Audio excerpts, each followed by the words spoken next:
Welcome to our journey of discovery. Today we explore a profound question that shapes the hearts of millions. Who truly was the Buddha? Is Buddha a god? To many, he appears as a divine figure, surrounded by religious symbols and wrapped in an aura of celestial mystery. There is a significant gap between common perception and the historical reality of Buddhism. Let us trace the path from myth back to the man. The direct answer is no. Buddha is not a god. He was a human being who achieved a state of ultimate clarity and peace. Unlike many world religions, Buddhism does not center on a creator deity who demands worship or controls the fate of the universe. In the Buddhist worldview, the universe operates through natural laws of cause and effect, without the need for a supervising divine authority. The title Buddha simply means the awakened one. It is a state of being that any person can theoretically reach through discipline. Before he was the Buddha, he was Siddhartha Gautama, a prince born into a life of unimaginable luxury and earthly power.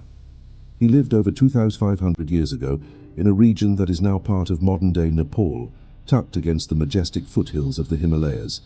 Shielded by high palace walls, Siddhartha's father kept him away from the harsh realities of the world, hoping he would become a great king.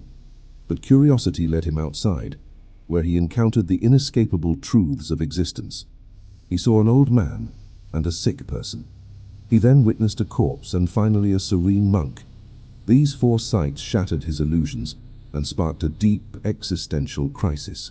At a crossroads in his life, Siddhartha decided to leave his kingdom. He was determined to find the source of human suffering.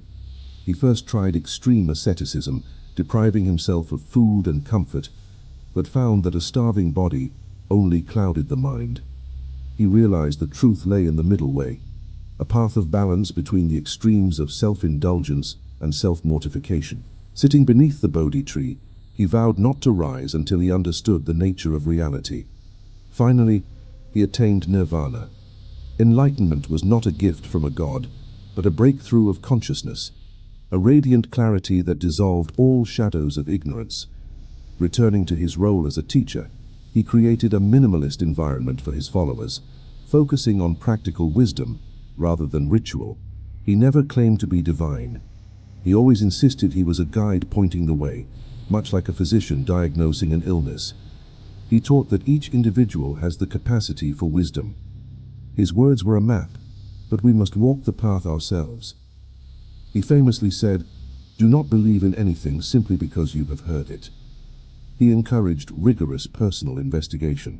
This philosophy is one of radical empowerment. It places the keys to liberation directly into our own hands. Think of the lotus flower. It grows in turbid, muddy water, but rises above the surface to bloom in pure white beauty. Every human contains this potential. We are not sinners seeking salvation, but sleepers waiting to wake up. Buddhism replaces the worship of external deities with the effort of internal transformation. It is a journey inward. The foundation rests on three pillars: ethical conduct, mental discipline through meditation, and the cultivation of deep wisdom. By understanding the roots of our cravings and fears, we can dismantle the patterns that cause us pain. In temples, people bow to statues not to worship a god, but to show respect for the potential that the Buddha represents. The focus is always on action, compassion in every word, peace in every step, and wisdom in every decision. A simple bow is a reminder of our own inner teacher. It is a moment of gratitude for the map he left behind. This path offers a vast sky of freedom. We are no longer bound by ancient dogmas, but guided by our own experience. With this freedom comes responsibility. Buddhism teaches us that our actions have consequences, a concept known as karma. We are the architects of our own happiness. Every thought and deed is a seed planted in the garden of our future. Just as a pebble creates ripples across a pond, our energy influences the world around us. We are all interconnected. The Buddha remains a timeless symbol of human potential. He proves that peace is possible for everyone, right here and now.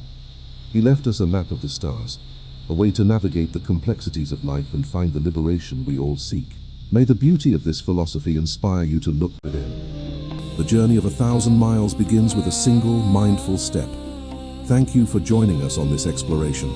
Start your own journey of self-discovery today and find the peace that resides within. If this message resonated with you, please like, subscribe, and hit the bell for more insights into the wisdom of the ages. Until next time, may you find clarity and walk your path with a light heart. Thank you for watching.